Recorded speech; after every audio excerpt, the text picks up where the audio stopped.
welcome to the end of year session of the Master Studios. Everybody, given the relatively high number of studios, we decided to make this a Pecha Kucha format, the presentation of the different studios. Also given not just the number, but also the large variety of topics and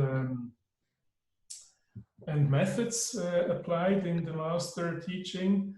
And in the absence of the Capauls, Maria, if you can make a start, that would be great. Okay, so I will share the screen. So our semester theme was about space. We were looking for projects in the history of architecture that are formally but also programmatically interesting to talk about spaces. We believe that we can still learn from something or something from these projects, and that we can use their spatial qualities, even a lot of the economical, socio-political or environmental circumstances changed over the time and have to be considered as very different. Each group of students got one pair of references. One was more about the inside and one was more about the outside space. Now the site was in Geneva, nearby the Jonction, where two rivers, the Arve and the Rhone meet. Our site is along the Arve, so it's big. You can see it on the, sorry, quickly. That was the reference that I was talking about, the inside and the outside spaces. But I don't enter, it's like the overview of all the references we used, and it was always a pair of references. But they are mixed up, I see. It's Schinkel with who? So, do you see the tent room? I see the tent room of Schinkel. You know, it was combined with the Macintosh, the art school. Okay. So, but we will see that then also later in the projects, they will appear again, and maybe also the drawings that the student did. But that I will first, in a way, talk about all the tools we gave to the students in the first weeks for developing then in the last weeks the project. Mm-hmm. And then exactly we could still go to see the site in person. So because it was before the lockdown. So it was in Geneva. It is this, this industrial site that will be also developed in the next years from the city. And the idea was that the students work within these structures. So we didn't thought about destroying all these buildings, but instead to squeeze in or to build on the top of it or to change things. So there are a lot of quite big boxes. Some of them are more beautiful, the one that you can see on the top image, and others are less beautiful. That the idea was then to change them. A second task was then to look at the site, because the students have to find their own place where they make their project. They had to look through the eyes of a photographer on the site, and that was on one way how, to learn how to compose an image, how to work with light, how to deal with color, but also to learn how they kind of look at the city in a very special moment in the history. And the last tool was then this series of texts we gave or we distributed. And these texts were for developing a program. So it was for finding an idea how they could work with the city and how to deal with public and private spaces, about thinking about the threshold of these spaces. So they had to choose one of these texts and to work or to take a part of this text and to bring it in one way to the project. So this is now the overview of the site. So it was in this area. And you can see in color all the projects the students did. So these are 14 projects. And it's also how this site would appear when all these projects were built. So it was also about how you walk through this site. So you can also see the blue long line was about to build the infrastructure that you can cross the whole site. And the other infrastructure or big infrastructure is this side along the river that was about making this way a bit more accessible and also that more people could walk or drive along this site.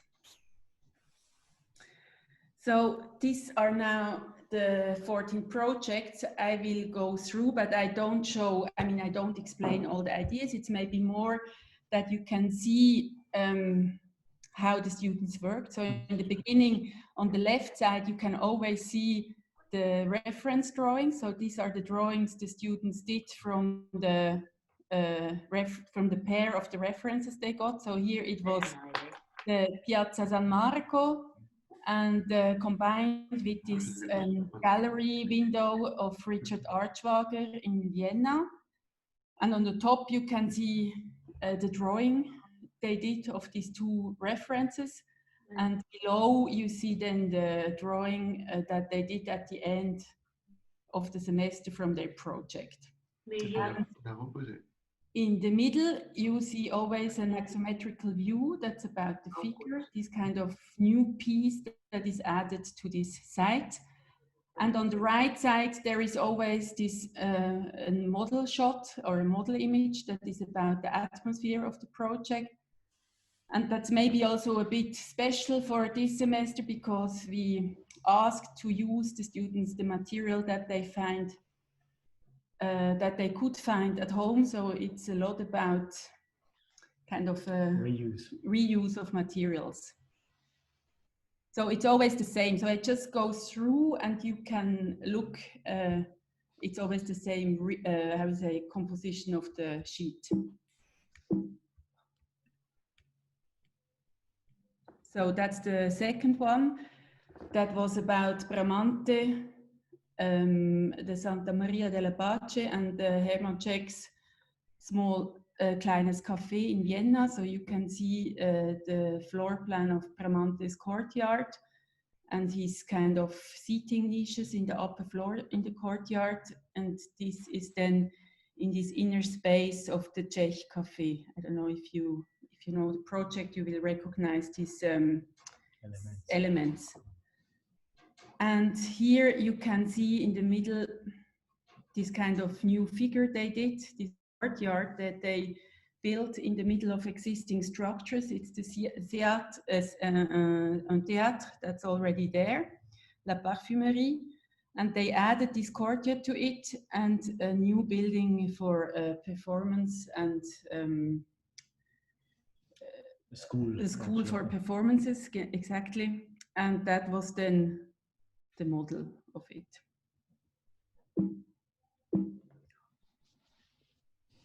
This is Andrea Palladio's facade for the Palazzo della Ragione in Vicenza, where he kind of enveloped the existing basilica with a new facade, and the students did the same for a big sport hall that was there that had no windows and so really no scale for the site.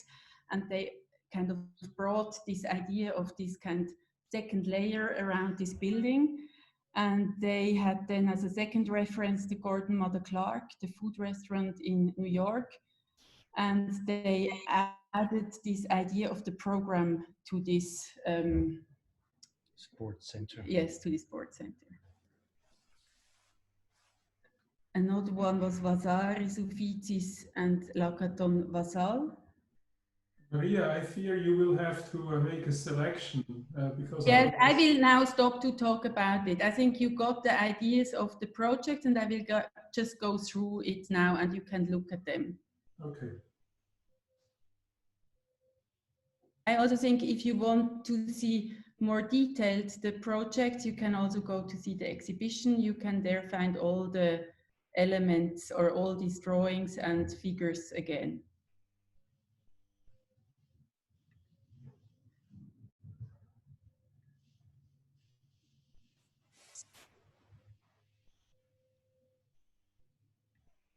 So these are all the projects, and that was the semester, the Zoom semester. Thanks. Thank you.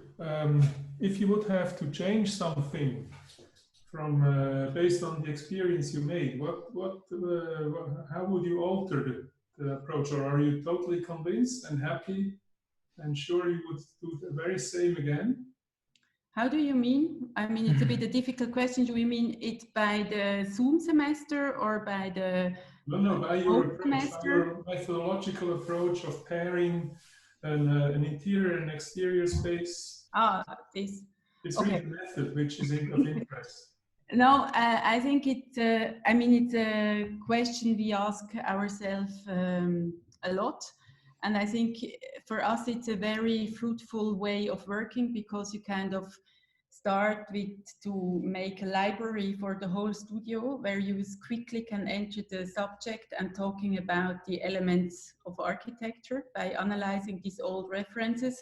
And that makes that we have like a common language in the studio, and that we can talk about things that everybody knows what we mean with that. And I think therefore it's quite fruitful, but sometimes it's also a bit limited, and sometimes it's also a bit difficult. Then how do you get away, or how you can keep or work then with these references? That's always something we are asking ourselves. I think we wouldn't change it completely. We would just probably develop at certain points a little further, or adjust when do we talk about what. But I think in general, I think we are very happy with also the results, and also the most of all the discussions and the discourse we can have in the studio. And I think that's for us one of the most important things, that we have an interesting yes, conversation with the students.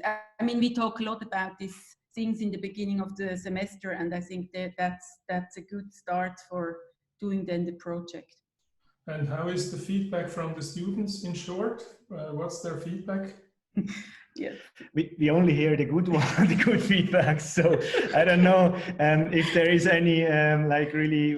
We didn't have negative feedbacks, but probably when we heard from our also, because this is probably something that is missing with the Zoom. You don't have this apéro after the semester, and I think it's probably easier also to have critical feedback through in this tete-a-tete or this informal situations. And as we know, Zoom is always kind of making a formal situation out of even kind of informal discussions. So that would be, I mean, so I understand the students enjoyed themselves. And my last question would be exactly for these very special conditions. What's your, in short again, what's your judgment? Were you more efficient, less efficient? What was the special quality about teaching via Zoom?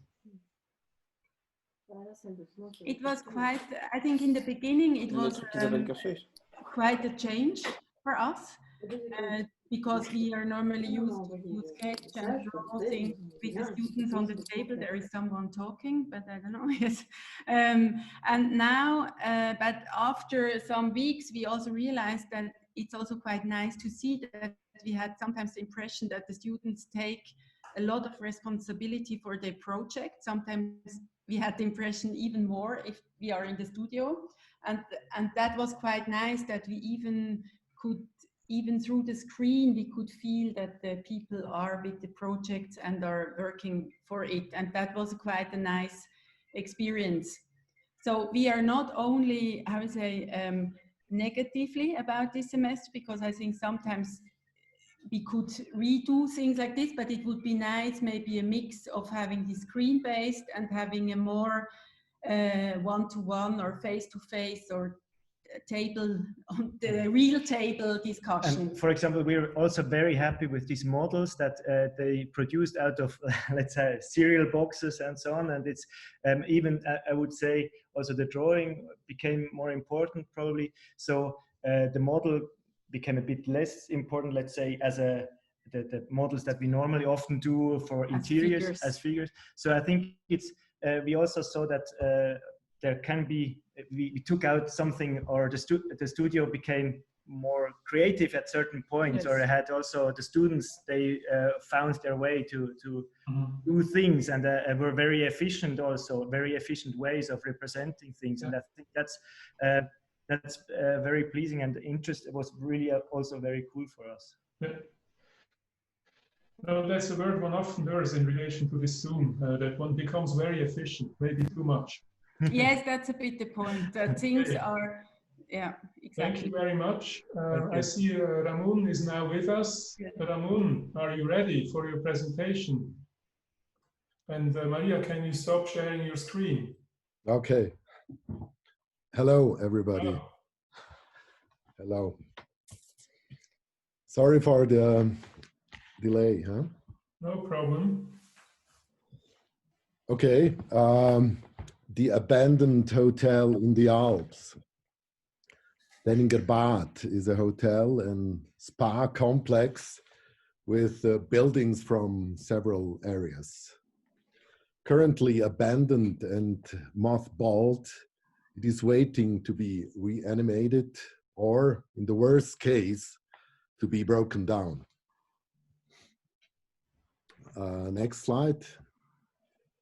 I don't know if you know where Denninger Bad is. Denninger Bad, or Bontenilla, as it is known in the local Romansh language, is located in the remote Val zum Witch, a side valley feeding the anterior Rhine in Graubünden zur Selva region. The key to the development of the resort of Denninger Bad was a spring, which dates back to the 16th century. The first spa house, however, was not built until the late 19th century. We see it here. No, sorry. Can you go back, Thierry? Yeah. Situated next to the chapel, a new track leads past the spa location to the Greiner. Probably everybody knows the Greiner Plateau, and from there to Ticino. Now you can switch. Thank you. On a later, because it was very successful at the beginning, a few years later, in the early 20th century, about 200 meters from the source, in a forest clearing, the Waldhaus buildings were erected.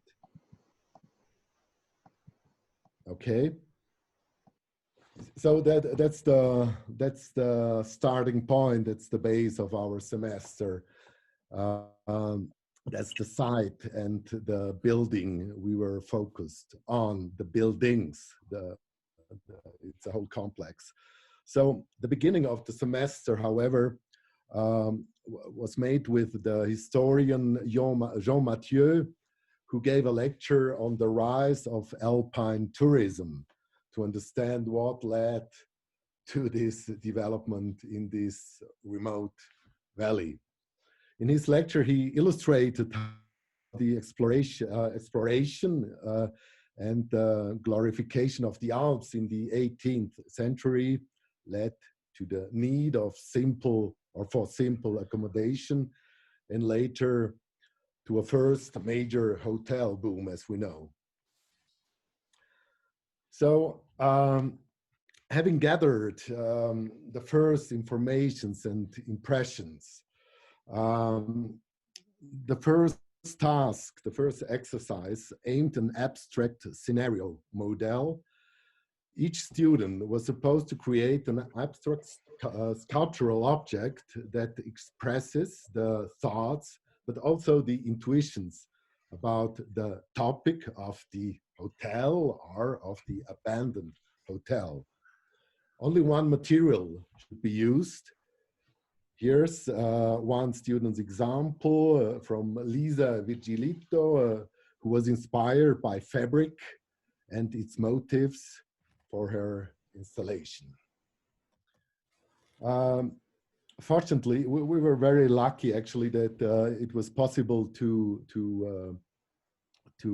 have the field trip that took place in early March before the lockdown. Everything went well. The last remaining person actually of the Tenninger Bad Aktiengesellschaft, of the Tenninger Bad company, that's Marc Tomaget. He was so kind and guided us through the hotel. On the field trip, then later, the art historian Letza Dosch, he showed us the other hotels, the Waldhaus Hotel in Flims. Then the author Leo Tour, he read from his book Jacumbert Now.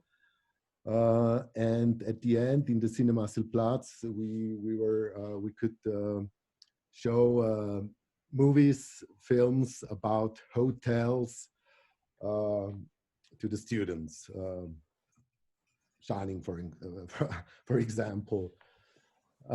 Okay, so what was the next step? Having the chance to be on the place, we gave the task to make a Raumbuch. The description is done room by room and also includes the facades, the structure and construction, interior equipment and technical installations, as well as the existing state and the thoughts about the transformation that occurred based on archival material that we found. Okay, where are we? Yeah. So back from the field trip, we could start with the project. The aim was to define a future use for the entire building ensemble of Tenninger Bad. Furthermore, students should develop a strategy for the interaction of the individual buildings and develop statements on the depth of the intervention for the individual buildings. So this is a first project by Florian Milius and Quentin Hugi. They suggest an artist in residence program for the building with low means, low costs. And what they do, they keep all buildings. All buildings, that means the original Waldhaus, the main building is still there. And then we have the annex from the 70s. Nobody really likes the annex, not even the owner.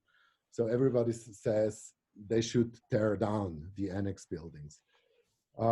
Florian and Quentin, they decided to keep all buildings, and they develop a refined strategy of intervention with different levels of intervention for each building. So that's their strategy. By creating their own tools to develop the project regarding the different state of erosion of the construction and also of the space. So here it's described in words: refreshment, recovery, crystallization, and addition. So that's their own vocabulary. So that's an example how they treated the space, like the time and its unoccupancy have changed the building. For example, a leak in the roof led to the ceilings breaking through all floors.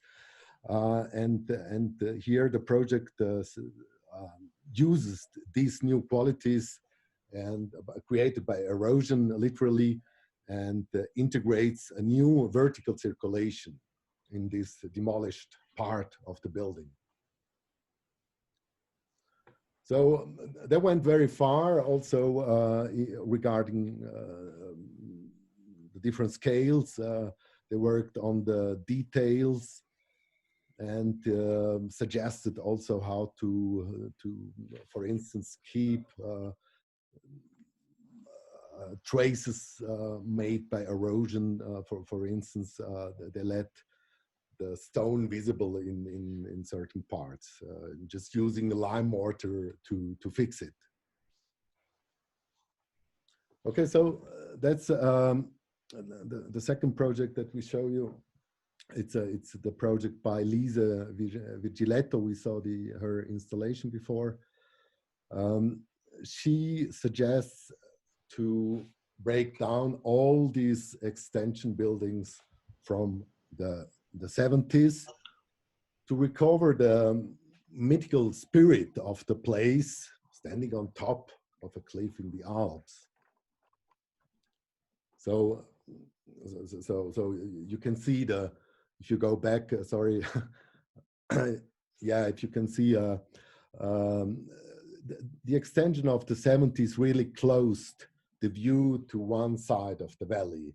And by tearing down this complex from the 70s, the quality of the garden is reactivated. Okay, sorry. So Lisa, she really started with the description of the furniture. So it's a very interesting approach, not with the scale of the side of the whole building complex, but by studying the furniture. And that gave her the concept for the whole for the whole project. Through the whole project, she was inspired by this description of what she found in the building, by observing very, very carefully the building. So it's an architectonical approach on how to repair the building as well, by renovating an element when missing, with the same shape but with a different material, or with the same material but in a different shape. So that was her concept.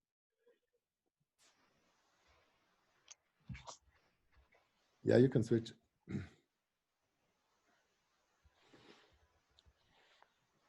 Yeah, and then she was referring to different authors. That was a very nice idea. Okay, here we see the project by Colleen and Maud.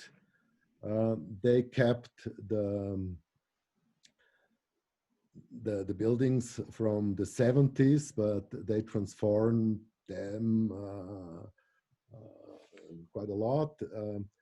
They created a complex dedicated to music and transformed the buildings like the extension buildings to independent cells for studios, for recording studios.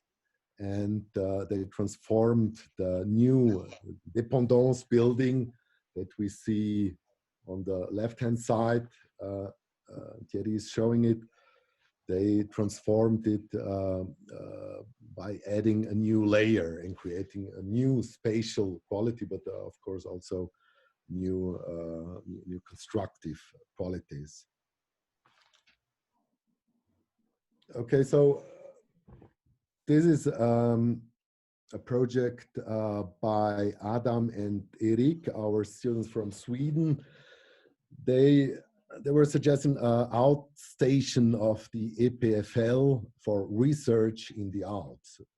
So we had a lot of discussion about this. Does it make sense to have an outstation in this remote place? We were looking to Bergalia, where the ETH has an outstation, but much smaller. So it seemed to be too large, too big, too coasty at the beginning. So it was a lot about finding the appropriate language, the appropriate character, and of course also think about costs, dimension, and architecture. So eventually, after many attempts that failed, I think they succeeded pretty well by studying the rural context, rural architecture, infrastructure like power stations, and get into the construction with wood. So I was very pleased and very surprised actually that they did a huge step during the last two weeks of the semester, and that's the final presentation. Ramon, I have to remind you, you have to wrap up. Otherwise, if we go at that pace, we are not ready for the 5 o'clock event. Okay, so that's, yeah, two more.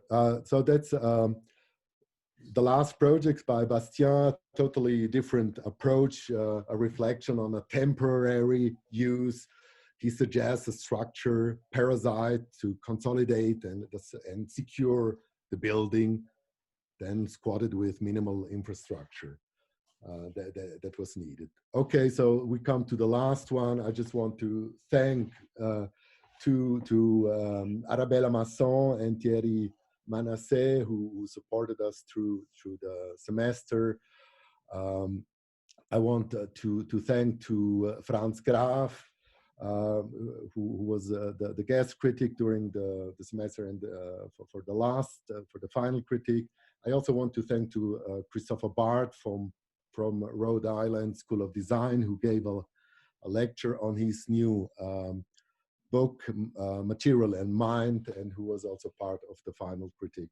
Also, thank you to Catherine Gay, who was also talking about her hotel project, and Jon Mathieu. And thank you to all the students for the very intense work. Okay, I'm finished. Thank you. Thank you very much, Ralph. Would you like to add some general comments about the semester, the specificity of this semester, or? Yeah, of course, it was a challenge to work online, but I was surprised that it worked pretty well and pretty intense actually. So it was an experience. Okay, very good. Thank you. Thank you. Jeffrey, are you ready? We're still out there. I can also jump in if you like, but I don't know what kind of order you want. Of course, you are next. You are absolutely right. Sorry, I missed I missed on you. You are actually in the row. So perfect. Thank you. We listen to you. Good. Then I share my screen. Please. So what we have been doing during the semester is we've been working on housing in London under the title Monumental Matters. That's part of a diptych. In the first semester we worked on Vienna, and now we work on housing in London. The specific thing we have focused on, that is the typology of the mansion, which is to be found in London, which is a very old and developed housing typology, which you could compare to a palazzo, a set of houses which is almost unrecognizable as a stacking of individual units. It wants to actually be one single gesture. And compared to, or along with this typology of dimension, there is also a notion of monumentality. When you actually work in an urban context, there is always this notion involved, and that's what we explored during the semester. Next to that, there was another topic that was, if you live together in a city like London, where there's a high pressure on the housing market, there should also be a notion of domestic culture. So we have actually studied on the notions of collectivity, how people live together in the complex of a mansion, because the original mansions of a collective element, whether this be a big entrance hall or a smoking room or a billiard room, there was always a notion. So we asked the students to build their a space which would actually confirm this notion of collectivity. But this was when I was talking about monumentality, and this was when I was talking about collectivity and domestic culture. And now we are, thank you, Harry, that's very helpful. Now we're talking about the first task that we asked the students to actually do a proposal for a collective space, which was actually developed without any notion of a context. So this was mainly an interior skill, and it was quite a light approach, because we asked them to intuitively work on this interior, and of course there were examples that we have talked about, like British examples like Norman Shaw, Voisey, people like this. And we also asked them to study the examples that they brought in, and make a reinterpretation of that. So this is a reinterpretation of Hartwig Hall, for example, which has a very long gallery, and it's shortened here and brought into other proportions, but some specific elements are being translated and taken along. And another example of that, as you can see, these are all physical models. And then after that, we have actually made the step towards the context. And that is also when the coronavirus stepped in, where we didn't make it anymore to visit the locations in London. But everybody has chosen a location along a northern High Street, because these are the, let's say, the old lines in the structure of London. And most of the students have chosen quite specific locations. Another topic that I think is worth mentioning, that is that the mentioned typology is mainly about street architecture. Street architecture is architecture that is making city and is forming streets, and is the way we understand palazzos, for example, is that they are forming streets. And that's something we explored by working on a so-called urban gesture, where we actually asked the students to develop in volume which relates to the city fabric of the context, and to be very clear on what kind of formal steps were taken to react and respond to the urban context, to the morphology of the urban context. This is an example where you can see where that a lot of students chose quite complex corners, but also challenging corners. I'm going to show you snippets of the student projects, so very short examples, and all have made tailor-made proposals which very much relate to the context and are actually also developed by a close reading of the context, of the way the context developed and how one could respond to that. And as you can see, these are examples of housing complexes that are all sided, and some of them are more implemented into the fabric.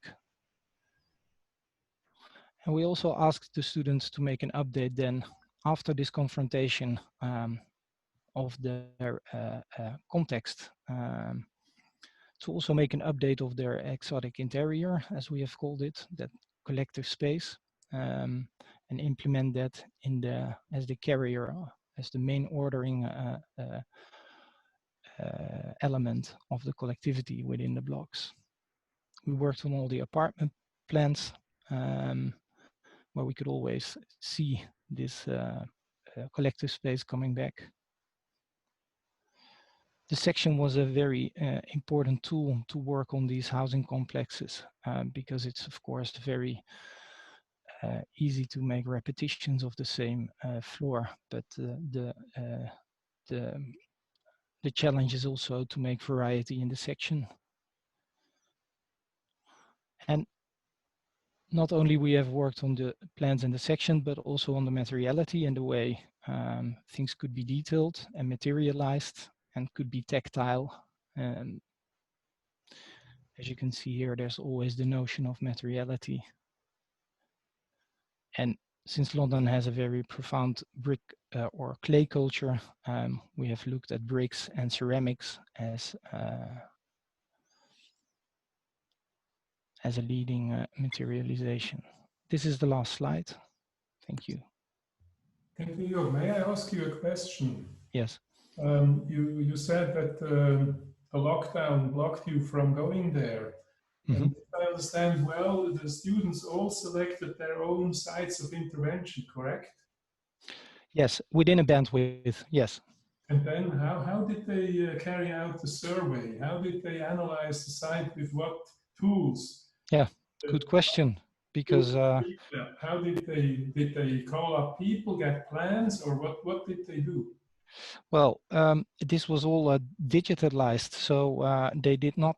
Well, not that I am aware of that they called up people, but I think they have made use of Google Earth, Street View, maps and old maps of London to be found in archives, and of course, let's be completely clear about that. The ideal situation is that you go there and be there at least for 2 hours to get a notion of what is happening there, and that is exactly what is could not take place. But just like others, I assume having a practice, it doesn't always work to go there when you work on a project. I think modern technology offers alternatives for that, and I think we have now tested that. And that means that when I use the word close reading, that you could say, well, within the possibilities. Mm-hmm. Okay. Well, thank you very much. If I look at the order of presentations, then I see that it is now my turn, so I'll share my screen. Okay, well, we have been working this year on the third iteration of our research topic, environmental objects. We have been in the past working on the country scale, investigating Portugal as a whole country. Then we went to the city scale, working on Fez last year, Fez in Morocco. And this year we worked on the hinterland, and the topic was dwelling at the manor. And this was as much about the manor house as about the manor system, and that's where the subtitle comes from. You see it down here, Commons Revisited. You might know that we at LABA, our method is very much a transcalar, so we work over a large difference of scales, always investigating the territory, and then going to the field, and then actually developing the architectural projects. And we are happy to do that, and that we can stretch this over the full academic year. And this was a very lucky moment in this very special situation which we recently experienced, because actually our trips are quite extensive, and so they always take place in the semester break. And this allowed us to go there just before the lockdown. And of course, we were acquainted with our students, having worked on the territorial scale with them for the fall semester. So this was very helpful for us now in this remote teaching. And you can also see that on the territory scale, the students used to work in large groups, and then the architectural scale, the architectural project, they develop in single or in pairs. The area of investigation was the West Country. Why? Because this has a very high density of manor houses, manor estates, and more or less what you see here is our area of investigation, largely speaking, Devon and parts of Somerset and Dorset. This map, this slide shows you a map of the manorial system, where the specificity was that all the manor systems, they also used to have common land, so which could be cultivated by everybody who was going there, not just pasture, but also common woodland. And this system was basically destroyed, one can say, through industrialization, because this led then to the enclosure process, which I will discuss in a moment. Here, one of the typical manor houses, they were kind of the centrality, the nucleus of the manor system, and from where the individual manors would be ruled. The enclosure process was a process of kind of bringing together pieces of land and privatize them, mainly in the beginning for pasture, the sheep industry, wool industry, and this led to this typical pattern which we nowadays associate with the West Country, this very clearly framed and bounded plots of land. So the objectives we had for the semester was to investigate the different habitats of the West Country, of course with a special incidence on the manor house system, potentials of that system and the threats to revigorate it, then understand the enclosure process as was discussed just before, and speculate on strategies which put into question the old age opposition between city and countryside.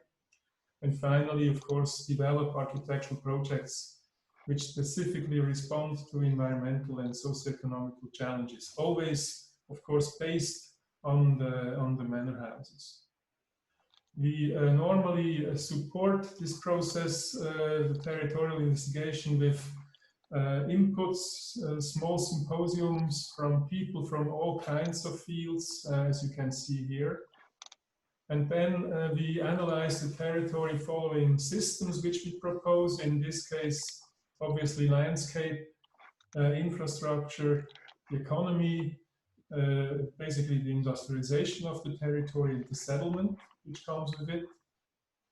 And the territorial semester, so the fall semester, culminates in this map of reading, which I'm not going to discuss in detail, but you see that the red spots are all the manor houses which were analyzed and looked at in the different territories. Up here, of course, the Bristol metropolitan area. Then here, the southeast, this is more the Dorset area with lots of areas of outstanding beauty, which are a form of natural parks. Then the South Hams, south of Dartmoor, and then the valley system, which connects two important settlements, Exeter and Barnstable. We then, as I mentioned, go into the field. You see here where we have been traveling around and what kind of places we have been visiting. So it's not just that we visit the manor houses, the monuments, but also went to see farms, and of course also went to see places which have kind of revived their manor houses, like Hauser and Weert. And of course, we also went to see a drawing matter.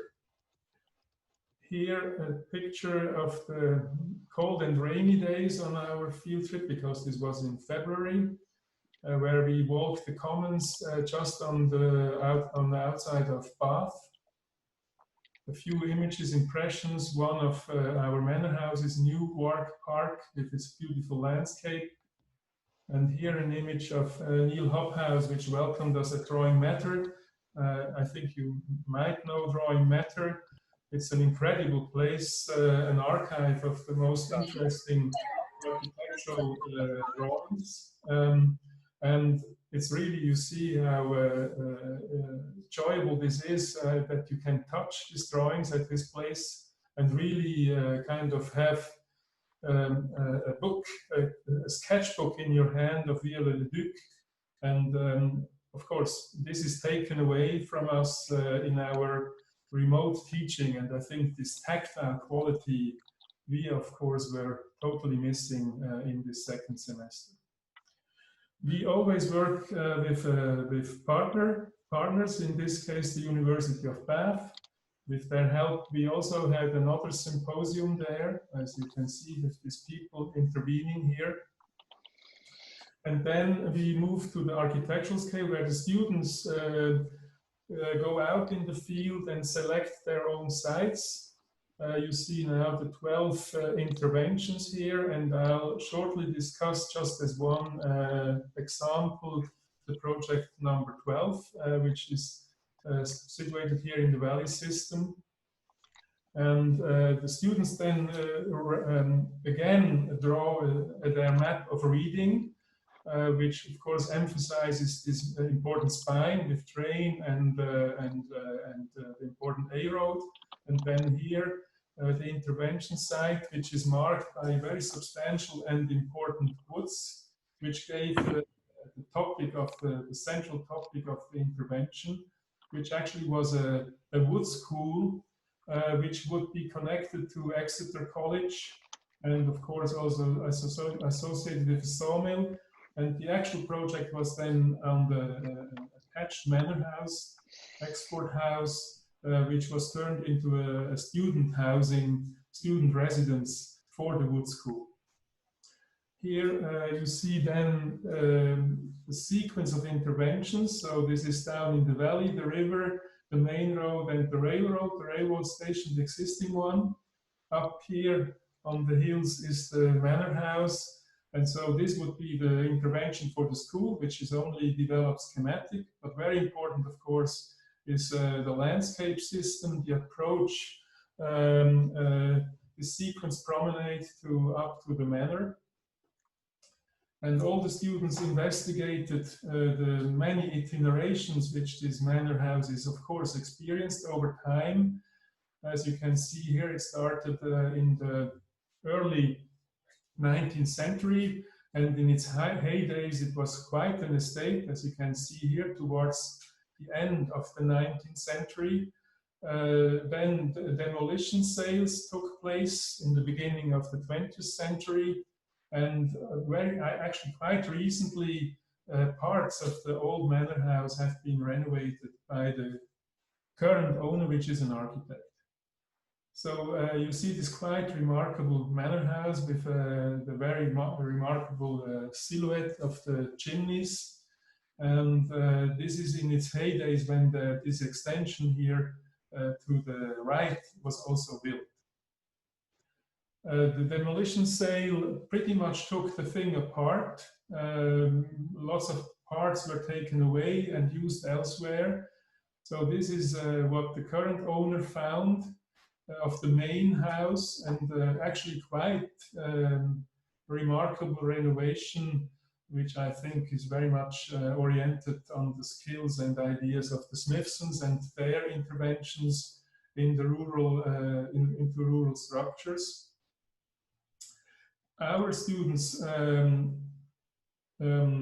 concentrated on this Lymington wing in its original state. Again, this very beautiful, remarkable building. And this is how the building is today. It's a ruin right next to the main house. And they used this ruin as a foundation for the student housing. The tower which accommodates the students' residence. So it's kind of this last iteration, which is now the project intervention of our students. And so there is just a rendering, which kind of, I think, makes you aware how much they try to be in tune with the original state of the manor house, and of course also the kind of the culture of renovation of the main house. And so that this manor would become again a landmark seen from down the valley, and would become somehow a new reference point in the countryside. We are now working on the publication, as always. These investigations, these year-long investigations, result in these lessons, which we have already started working with, and where we basically, they are based on the work of our students, largely speaking.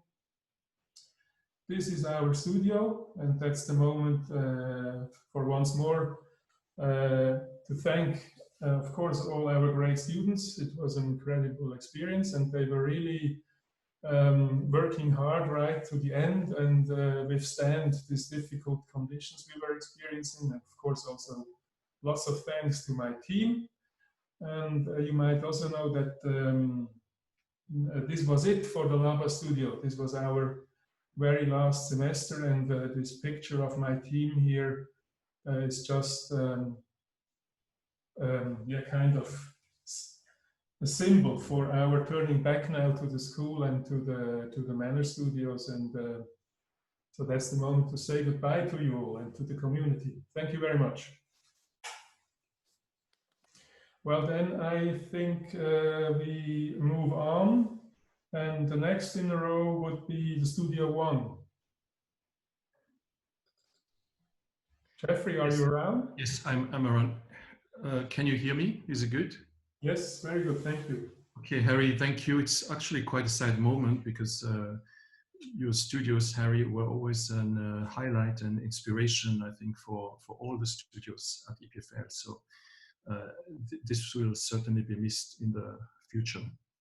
I really appreciated also the Manor studio, and it was quite an interesting end of the studios. Thank you very much, Jeffrey.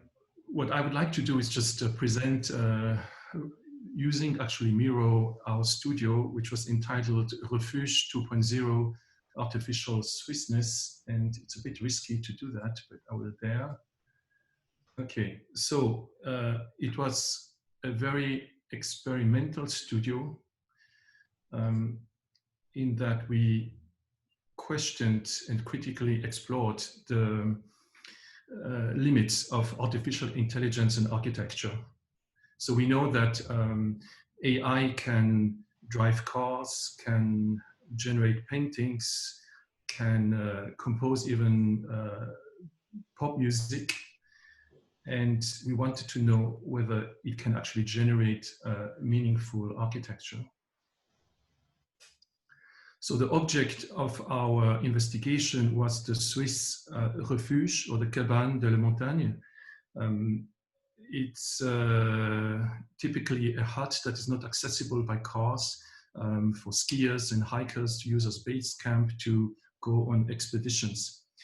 Our partner, the Schweizerische Alpenclub, SAC, operates a network of about 153 such alpine clubs today, and provided lots of the data and documentation for our project that we scrapped actually from the web.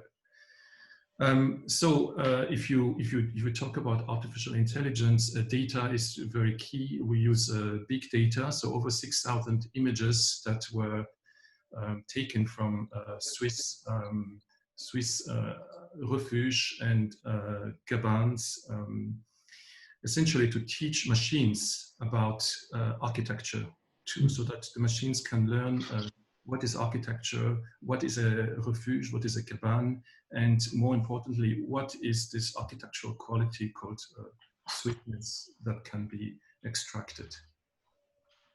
So the collection of data is a key process that includes the cleaning of data. So we took out, so there's a process of, for example, taking away the context so that the mountains, for example, are not confounded with the architecture, of filtering by adjusting the hyperparameters. So we used a machine learning or deep learning technique called GAN, or Generative Adversarial Network, that consists of two neural networks, one a generator, the other one a discriminator. It's similar to a designer and a critique that in iterative loops try to generate and produce new architectures. One way to think about or even to imagine what goes on in the machine, what is the ghost in the shell, is illustrated in this interpolation. So machines dream up what they have learned and propose possible architectures based on that. So, yet the human hand is, of course, very, very key, only it's a different approach to design than what one may be used to. It is that of a curation of data, one of selection of data, and of course, to be very critical what the machine produces. Here are one example of a student's GAN interpolation. So these are essentially this fluid space in a latent space that results from instances of Swissness. So this is by Clara. We actually didn't put the names because they're directly taken from the, let me see how that works. No, I can't. Oh, here. This is the GAN interpolation by Philippe. So again, if you look carefully, none of the single images that you see here exists. This is just what the machines imagines that could be. These are maybe similar algorithms that are used. Let's see.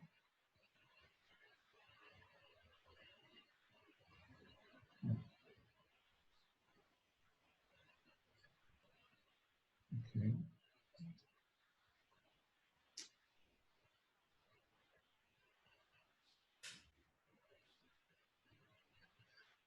And this another GAN interpolation. I showed this 3 times because this is really a very important step in the studio. So this is essentially what machines come up with once you taught them about architecture.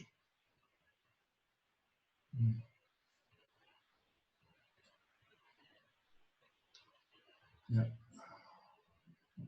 So based on the selected GAN, we started then a process of translation. From image to architecture, from image to 3D first. And a first step is in the critical analysis of, by looking very, very closely what the machine actually has produced and what actually constitutes Swissness for the machine. We used then different geometrical techniques to translate an image into 3D, such as very simply an extrusion or inverse and anamorphic projections to arrive essentially from an image to possible 3D instances.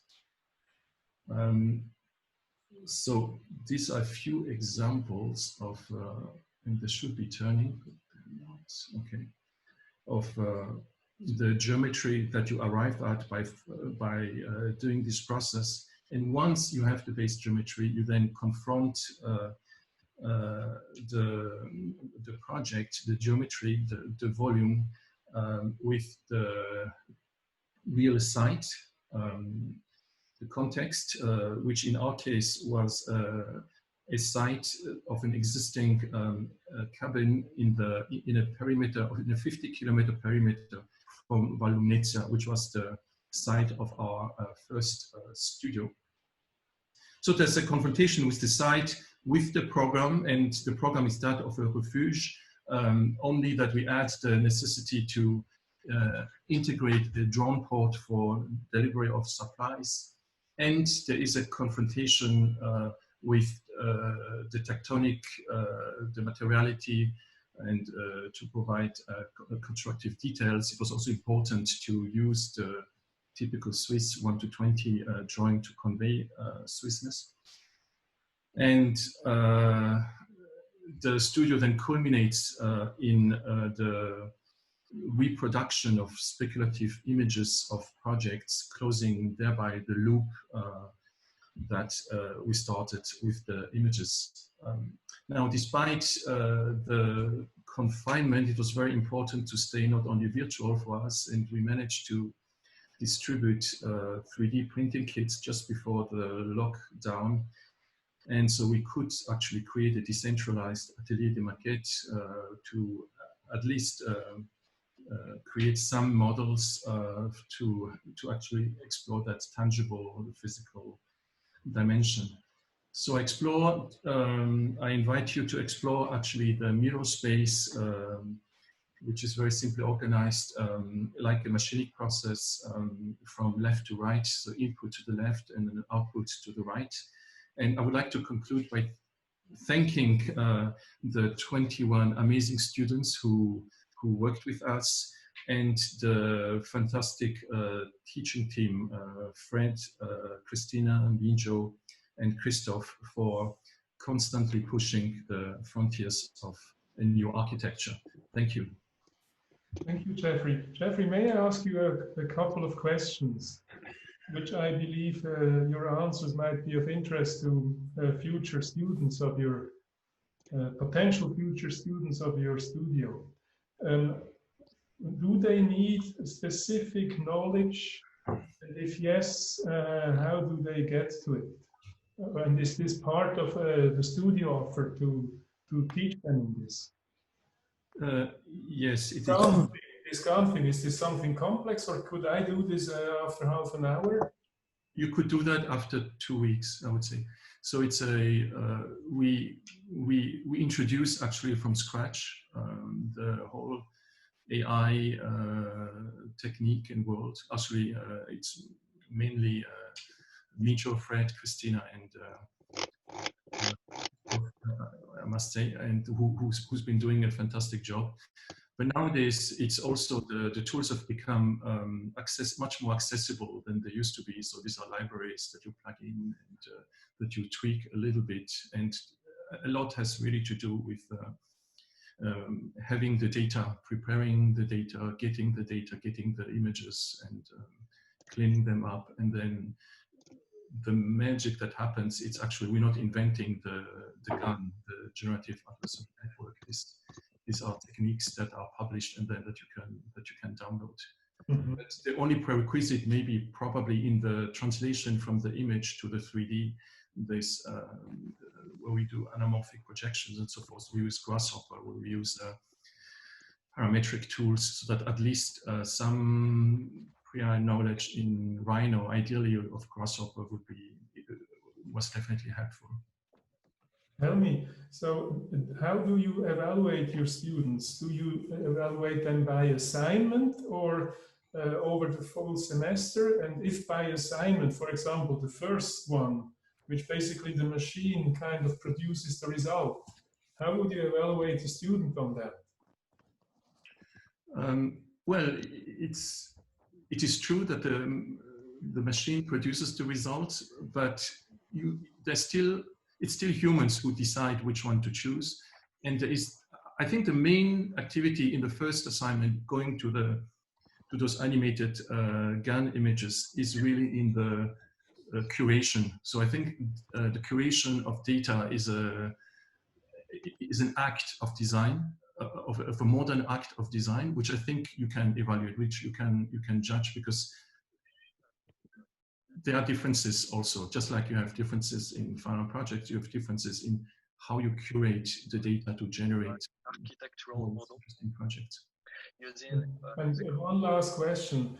Could you also have a more complex starting point, talking of floor plans, sections, or even 3D models, which then again would run and come up with alterations of 3D spatial arrangements? Is that possible?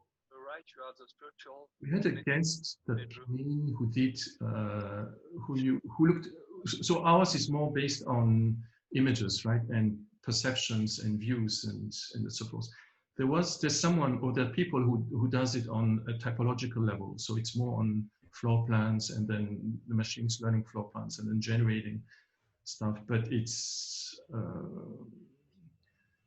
a lot of the research is actually there. And but at the same time, the images, I think architects are very familiar with, since we're working with references, as we've seen in other projects today. And it's just a question of whether it's a subjective references to few buildings you choose as the references. And this is just not a few, but it's thousands of buildings that are used as references. And so I think the use of images of references works quite well. Once you go into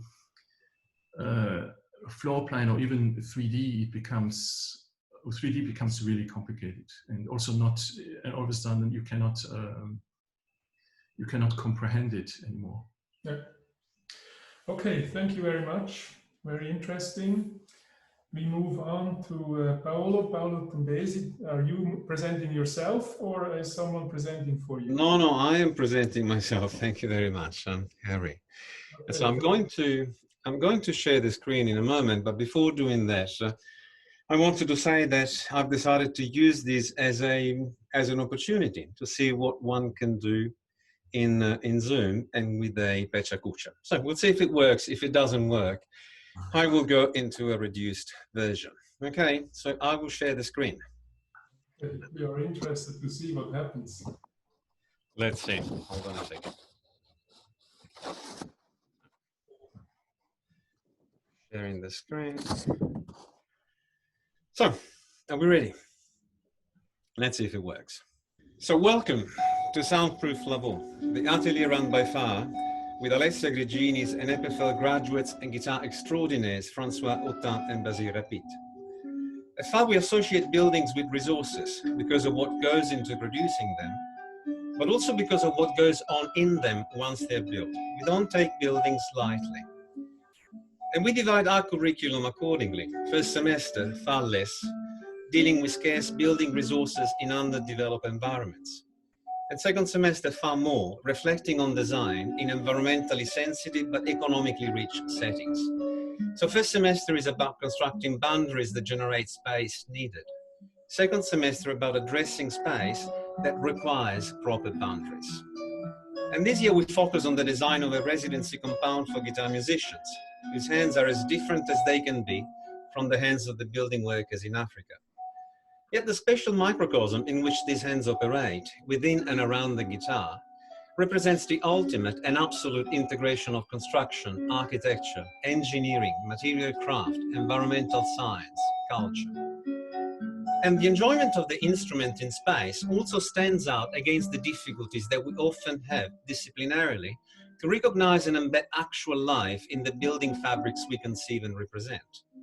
Indeed, rather than the elegant still life guitars inherited from purist compositions and otherwise to the left, we really attach to Picasso's joyous and explosive guitars as connective elements of physical boundaries and anthropological space. And to test their power, we worked on Lavaux, the heroic landscape that stretches along the northern side of Lac Léman east of Lausanne. Lavaux was inscribed in the UNESCO list of World Heritage Sites in 2007 and is now protected from development, thus perhaps falling in danger of becoming itself a monumental still life. And this is the reason why FAR, which means Foreign Architecture of the Real, has been interested in working there. Last year, we waterproofed Lavaux, a studio on minimum dwellings for temporary harvest workers and hikers, where we also looked at possible application of cork in building, and this is the work of one of the students. For 2020, we set to work on a simple yet technically ambitious program for musicians to improve the infrastructural capacity of the wine-producing district to respond to its already defined musical vocation. A small house of music, large enough for a sextet of players and an audience of 50 people, to be used year-round and to be located anywhere in Lavaux. At first, the musical and architectural scene of the topographically similar Granada, a capital of guitar making, was to provide an environmental double and the opportunity for a study trip. The trip didn't happen, but the underlying principles of the studio remain: adaptation to the environment, economy of means, spatial performance, and deference to the site. Operatively, we had to familiarize ourselves with the subject matter by experimenting with the sound of materials and assemblies against mass, volume, rigidity, reverberation. And here you can see some of the work produced by the students with students' personal notes. And from the start of this presentation, you've been hearing in the background one of the 9 pieces we gave the students to listen to, so as to penetrate the spirit of the studio. This type of empiricism entwined with theory building, a service provided by Alessia, who taught us about acoustic typologies and material assemblies, but also by Basile and Francois, whom on the right drew their own practice environments for the students and advised them on what it means to play in space and in a space, alone or with others. In times of COVID, the studio was serendipitously about being human and interacting with others on specific tasks. So rather than wall placement, at least at first, it was body mechanics and above all proxemics, literally the signs of proximity and distancing, that were at the centers of students' attention, each bent on choreographing their programs, be it the public, the collective, even the private one at the bottom right. But activities require surfaces. Hence, a parallel challenge was to define topologies of space that would align with such choreographies, within the constraints of the place, Lavaux, and those of the program, allergic to water, open space, glass, traffic. So many configurations were tested by each student until topos and sound congealed to suggest a preliminary plan, as we can see on the right. Now, self-criticism was promoted under the rubric of robustness. Let us try not to focus on what is right in our projects, rather let us look for what may be at fault against the principles we espoused. And this led to the courageous partial discarding of proposals such as this one, highly detailed and complete almost, but still theoretically open to improvement. And in the end, we've been striving for living theatre, not dead compositions. Our references were the Cave of the Patriarchs in Hebron, as meticulously described in news at the Venice Biennale 2 years ago, or Eric Miralles' deconstructed residential landscape in Calle Mercader in Barcelona, or even Francesca Torzo's treatment of the tough walls of a small house in Tuscany, our drawing. And to replace model making in times of COVID, we went for color-imbibed folded up vertical surfaces to try and do to our little houses of music what we do to Giotto's Basilica in Assisi, bottom left, when we attempt to understand the sequence and the logic of the work. So by the end of the semester, there were no in vivo presentations, but only submissions to be reviewed in absentia. Visual artifacts, in fact, I believe, are the communication medium of architects, and it is good to try and assess their power in COVID isolation. Good projects do not beat people. And so we asked for 3 large drawings here on display from one of the students' submissions. The first dealing with human landscape, a second in the center dealing with the physical boundaries of such landscape, and a third on the right dealing with contextual siding and assembly. As you gather, the conventional design sequence is reversed by going from small to large, or even from experiential to typological, as in the work of other 3 students. But in the end, this is irrelevant, I think, because everything was tied to architectural intent. Its articulation, first drawing, the assurance of its materialization, second drawing, and the representation of its construction challenges and results, third drawing. So here he has a proposal on the slopes along the cultivated terraces that uses the rhythm of the vines and the presence of retaining walls to structure an order and transversal sequence of indoor-outdoor spaces that keep the program generous and yet contained and discrete. And this is a flamenco-tinged scheme, but the acoustic configuration of the main room on the top give rise to a pattern repeated structurally in the rest of the building in the form of barrel vaulting by systematizing materials and elements that are part of Lavaux's concealed vernacular. So in conclusion, the lessons to be taken from this atelier are of 2 types. Methodological, because we asked the students to work in unusual ways on particular issues. And ideological, because we wanted to stay the primacy of personal engagement with the world over-intellectual detachment. Thank you.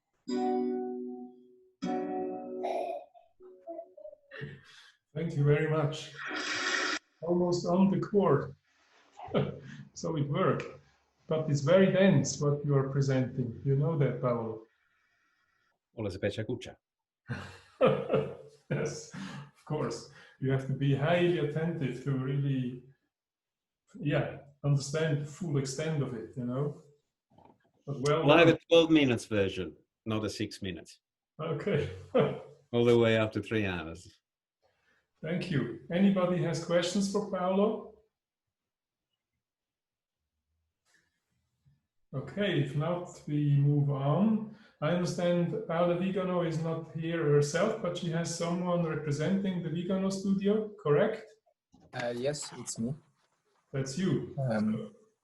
My name is Qingyi. I'm here to represent Paola Viganò, who might join us in any minutes. So, do you hear me well? We hear you very well, thank you. Okay, I share my screen.